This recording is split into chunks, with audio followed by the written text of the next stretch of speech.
Damn, I wish it was Sabo instead of Ace.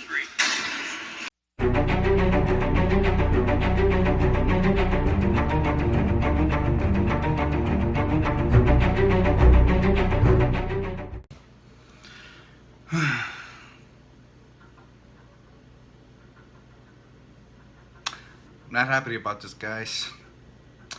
I am not happy.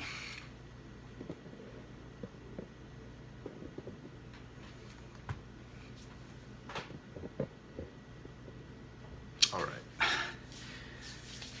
If you wonder why I'm not happy, this death battle, Natsu versus Ace. Now I did do a reaction to the last death battle, but it got fucked up, so I couldn't post it.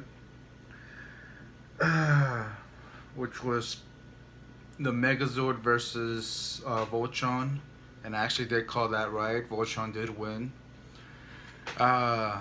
When they announced Natsu and Ace, I was like, holy shit, Ace is gonna lose. And that really pisses me off because I'm a huge fan of One Piece. I don't care for Fairy Tail. And like, I want Ace to win. Like, his power is OP, but we didn't get that much of him fighting. We only got that one. Well, we did see him fighting in Alabasta, but those were just like whatever fights. He didn't really even try. He went all out against Blackbeard, but that's it. If it wasn't for Blackbeard's OP power, Ace would have won.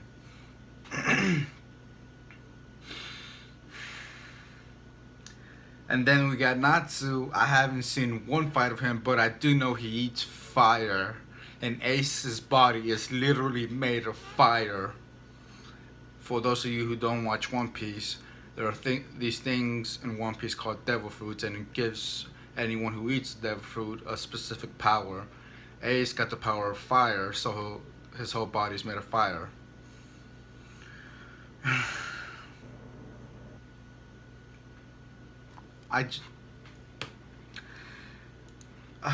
This is gonna. I don't want to say it's gonna be a one-sided duel, but I feel like it mostly is going to be. The thing that really pissed me off that I noticed later on, for those of you who watched the show, I hate the fact that Ace never learned hockey. If he had hockey in this fight, that actually might do some good. But no, for some reason, Oda decided not to let Ace know hockey, which he had the potential for. And a lot of other Whitebeard's crew members know hockey, so what the hell is up with that? That doesn't make any sense. But yeah, with that out of the way, I'm just gonna start it. I'm not gonna like the ending. If Ace dies, I'm not gonna like it. But I'm already preparing myself for that, so I really shouldn't be raging out.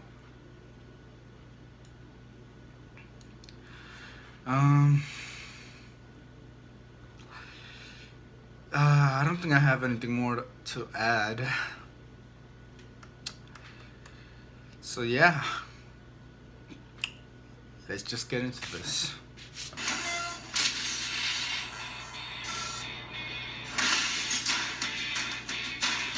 In ancient times, the Greeks believed everything to be made of 4 elements: earth, air, water, and the most difficult to control, fire.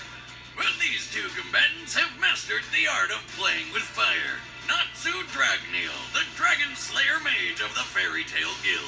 And Portgas D Ace, the At least I got the name right. As Fire Fist. He's Wiz and I'm Boomstick. And it's our job to analyze their weapons, armor, and skills to find out who would win a death battle.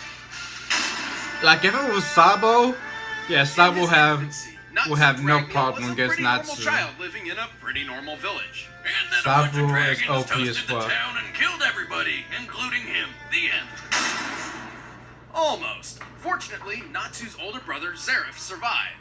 Horrified by the violent fate of his family, Zeref desperately sought a way to revive Natsu. Eventually, he discovered the connections between life, death, and magic, and became obsessed. And so he became the most evil and powerful mage ever, cursed to live forever and ruin everyone's lives. But everything worked out, I guess, because he brought Natsu back. Just one catch, Natsu had to be revived as a demon, though this gave him the potential to become even more powerful than Zeref. Unfortunately, Zeref had become incredibly dangerous to be around. Fearing for his brother's safety, he left Natsu in the care of his friend Dragneel, who just so happened to be the Fire Dragon King. Natsu got adopted by a freaking dragon. Kinda weird since the dragon killed him in the first place and his family, but whatever. Dragon Dad ended up teaching little Natsu Dragon Slayer magic, a school of mystical martial arts developed specifically to kill dragons. Wait, man, it's really back and forth with these dragons, isn't it? Regardless, Dragneel eagerly accepted his role as adopted father. He taught Natsu how to read, write, and fight. But then when Natsu came of age, Dragneel suddenly sent him through a time machine and poof! Before he knew it, Natsu was trapped 400 years in the future and abandoned by the only father figure he ever really knew. I know that feel, little buddy. I know that feel. Of course, it was all part of Igneel's plan to save the world, but at the time, Natsu didn't know that. Fortunately, it wasn't long before he found a new home and family among the mercenaries of the Fairy Tail Guild. Yeah, turns out being a demon trained by a goddamn dragon made Natsu pretty effective as a bounty hunter. Natsu possesses superhuman speed, impressive strength, and unbelievable durability. He has superior senses such as sight and smell, along with a mastery of hand-to-hand combat skills. Mix all that up with his Fire Dragon Slayer magic, and you got one fiery cocktail that'll knock just about anybody on their ass. As the name suggests, Fire Dragon Slayer magic revolves around conjuring and manipulating fire. A prime example would be Natsu's signature move, the Fire Dragon's Roar, where he literally shoots fire from his mouth. Or he can engulf his hand in flames for the devastating Fire Dragon's Iron Fist. You know, we're gonna be saying fire a lot this episode. Yep, Natsu has well over 24 different ways to incorporate fire into his martial arts, but his real strength comes from a move nobody ever really expects. Yeah, he eats fire. Like all mages in the fairy tale world, Natsu has a limited pool of magic, but consuming fire actually replenishes it. Not only that, he can consume a few different types of elemental magic as well, including lightning. Talk about a shocking appetite. And because So he can go up against Enaru too. I'm not gonna call him it now because I don't like the sound of that. For those of you who know who Enaru is, To increase anyway. his fire abilities, Natsu can enter Dragon Force. This greatly increases his Dragon Slayer magic and physical prowess, bringing Natsu closer to the strength of a full-grown dragon. He's even starting to look like a dragon now. You think that's like an awful traumatic reminder when he looks at himself? But when his Dragon Slayer abilities aren't enough, Natsu enters his strongest mode yet, Fire Dragon King mode. In this form, Natsu has access to techniques only the most powerful of dragons could wield, such as the Demolition Fist and the Fire Dragon King's Roar. At his strongest, he can wipe out exactly 973 soldiers all at once and create massive explosions so big they could wipe out a whole town. Natsu's raw power is extraordinary, both magically and physically. He's strong enough to lift an enormous stone slab several times larger than himself. Comparing this stone to Natsu's height and compensating for the density of the stone, it's likely this block weighs about 135 tons. Talk about never skipping arm day. He's also fast. He's fought in multiple battles where he's moved faster than the eye can see, putting him well over 9,000 miles per hour. And when fighting opponents even faster than him, Natsu has used his keen observational skills and indomitable willpower to predict their moves and defeat them. He's pretty clever in battle, which is surprising given how headstrong and stubborn he can be. Like any real fighter, Natsu prioritizes offense over defense, running in guns or, I guess, arms blazing. Except this impulsive approach to fighting often leaves massive amounts of collateral damage in his wake. Remember how we mentioned his firepower could wipe out a whole town? Well, sometimes that's not completely intentional. In fact, this hasty attitude may be his greatest weakness. Nah, his greatest weakness is how easily he gets motion sick. Put him on a moving car or boat and he'll be hurling in a matter of seconds. That flying cat following him around should start carrying vomit bags. Yeah, that's one of the stranger downsides of Dragon Slayer magic. Natsu's dragon-like senses can overload his semicircular canals, creating a feeling similar to vertigo. But more importantly, Natsu has a bad habit of burning through his available magic rather quickly. Yeah, but who cares? He can just chow down on some tasty flames or lightning to replenish his magic. Just one problem. Consuming any fire or lightning that Natsu has created himself will not replenish his reserves. Huh. Oh well, Natsu's still a badass. He really is the Fairy Tale Guild's trump card for whenever things go south. And he continues to fulfill his old dragon dad's wish of making the world a safer place by setting it on fire. I think it's time we stop playing around. Let's get down to the real fight. I'm gonna shatter you into a million pieces. Wealth, fame, power. Gold D. Roger, the king of the pirates, obtained this and everything else the world had to offer. And then he was brutally executed, leaving everyone to run off searching for the king's long-lost treasure, the One Piece. However, unknown to most, Roger left behind an heir, albeit unborn. Terrified the Marines would execute Roger's son as well, the child's mother held her pregnancy for a total of 20 months. 20 months! Holy mother of hell! How does that even happen? Sheer inconceivable willpower. Though she died in childbirth, her last act was to give her newborn son his name, Portgas D. Ace. Soon after, Ace was adopted by an old acquaintance of his father, Monkey D. Garp, and raised alongside Monkey D. Luffy and his childhood friend Sabo. Over time, Ace, Luffy, and Sabo grew very close, considering themselves brothers and together forging a lifelong pact. They would forever live life as free as possible. And for Ace, that meant following in his father's footsteps. It was the pirate's life for him. Ace was a natural on the sea, thanks to his incredible strength and combat aptitude. He quickly learned his way around the ocean, becoming the captain of his own ship in just a year's time, and eventually joining the ranks of the deadliest pirates around. He even claimed one of the world's most sought-after treasures, a devil fruit. In the One Piece world, if you eat yourself a devil fruit, you get yourself a superpower. In Ace's case, he ate the flame Well, it's not always a superpower. Granted him the power to create and control fire. Sometimes that's really, really a buttload stupid. of badass new ways to kill people. Get this guy's gun hands are actually handguns. I mean, I guess that's accurate. That would be Ace's fire gun ability, and it's just one of many attacks the Flame Fruit's power provides. Man, I love my gun leg and all, but now I think I really need me some gun hands to go along with it. Boomstick, sometimes I really wonder about where you came from. The front door, like every day. Come on, Wiz, pay attention. Anyway, these fire abilities are what earned him the nickname Fire Fist Ace. Because he can turn his punches into blazing balls of red-hot fire. Forget gun hands. Give me some of that. Manipulating fire comes easy to Ace. He can conjure up enormous pillars of flame so intensely heated they can incinerate enemy projectiles, acting as a sort of fire shield. He's also got some really weird names for his attacks, like Firefly, Fiery Doll, and St. Elmo's Fire. Man, when did Elmo become a saint? No. Actually, that's referencing weather phenomena where plasma appears to discharge atop a pointed object. Ace's version is not like that at all. Instead, he conjures up two javelins made of pure fire and hurls them through enemies, burning them inside and out. Yeah, I'm gonna go with his version. Firefly and Fiery Doll is a combination attack, where he creates several small balls of green plasma which surround a foe before detonating in a massive series of explosions. He does have one attack with a really cool name, though. Oh, what's that? Crossfire, you get caught up in the crossfire, crossfire! Of course. However, Ace's most powerful attack is undoubtedly his Great Flame Commandment, Flame Emperor. Which is a pretty big name for what is essentially a fiery spirit bomb. But good God, if you see that thing coming your way, don't even bother trying to run. You dead. There's even more. See, the devil fruit Ace discovered was of a rare breed, a Logia fruit. Because of this, Ace also gained the ability to transform his entire body into fire. When he's in flame-on mode, physical attacks pass right through him like he isn't even there. And if his fire body is somehow messed up, like someone dropping a giant candle snuffer on him, his true human body would be totally unaffected. Actually, since receiving this power, Ace has only been badly hurt by other Logia users wielding an element with an inherent advantage over fire, such as magma or water.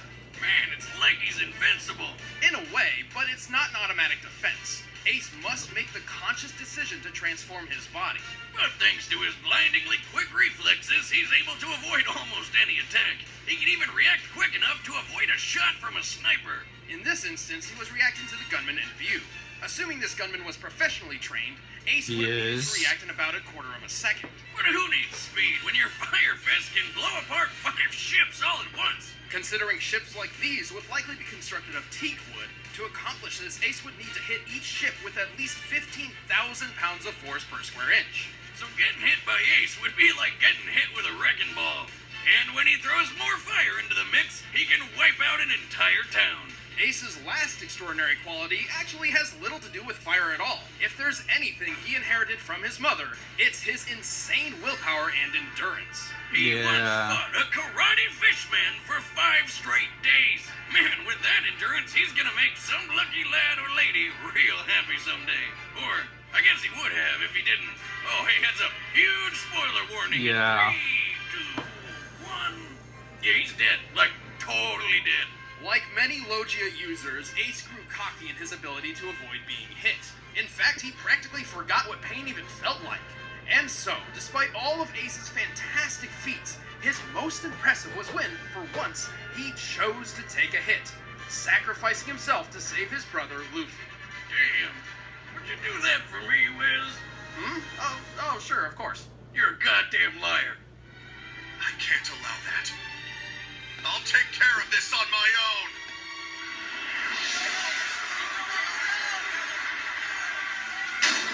Oh, shit, here we go. All right, the combatants are set. Let's end this debate once and for all. But first, all this talk of chowing down... Damn, I wish it was Sabo instead of Ace. Hungry.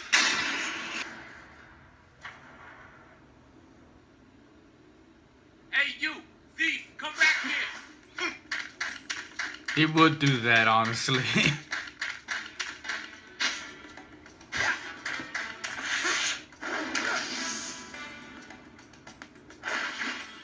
Give that back, or you'll have to deal with me. Nah. That's it. I'm gonna mess you up.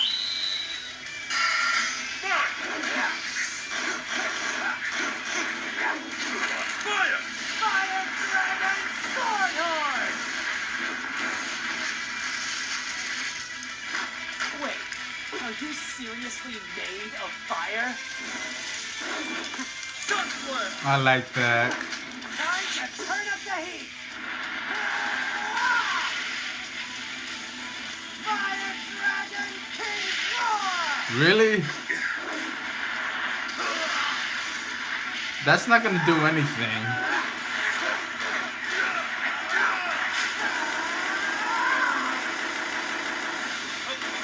Literally the only way Natsu can win if he literally eats Ace. Fire fist! Not bad, hotshot. But you can't even touch me. Fire blast!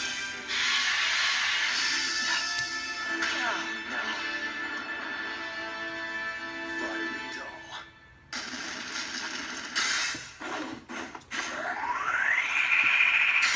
Yeah.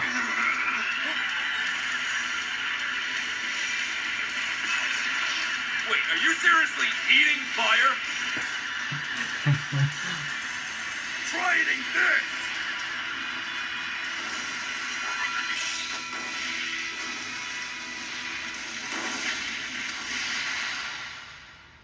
Like I said, you can't touch me. I'm not trying to.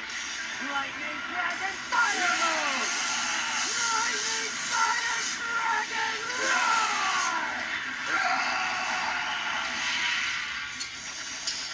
Well, I don't know about the electricity part. All's well that ends well. Not even mad at it. Ew. That's a burn if I ever saw. There's literally no point. This battle was anything but clear cut. Natsu held the advantage in speed and strength, and Ace trumped him in endurance and in defense. Still, neither held an advantage so much that the other couldn't keep up. Both were mostly immune to each other's fire attacks. Because fire is Ace's only real weapon, this means he really didn't have anything that could kill Natsu. Yeah. Natsu was definitely strong enough to put Ace down, but with Ace's intangible fire form, Natsu couldn't even touch him. So, sounds like a stalemate. Very nearly. Luckily for Natsu, he had an ace in the hole. Hey, thanks, one. Oh, thanks.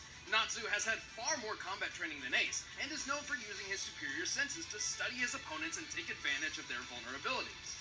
My curses can change anyone stupid enough to touch me into a living bomb. No matter what I try, this human just consumes my curses. He might even be stronger than he was when this fight started. When Ace realized Natsu could eat fire, he had to become more liberal with his true physical form to avoid being consumed. And this was what Natsu was counting on. Being Oh, faster okay. than the eye can track, Natsu was more than quick enough to get a good hit in up close. A perfect opportunity to use a fast, deadly elemental weapon Ace's body wasn't immune to. Lightning. It's not like Natsu was gonna run out of magic or anything. I mean, there's friggin' fire everywhere. As his speed, strength, martial arts, and versatility surpassed Ace, all Natsu needed was one good shot, and he made it happen. In the end, Natsu was too hot for Ace to handle. The winner is Natsu God Dragneel. damn it. I'm Chad at Blue Boomstick. I'm Ben at Blue Is, and stick around, we're about to announce who fights next time. And if you want to watch exclusive commentary on this episode, click that little box, sign up for a first membership trial. It's a great way to support the show.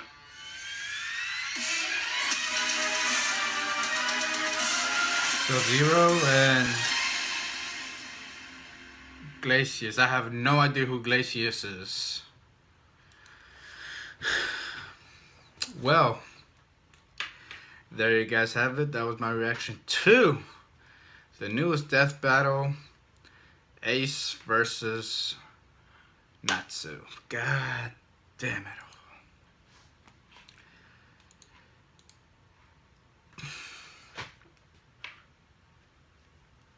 Do I even have to say anything?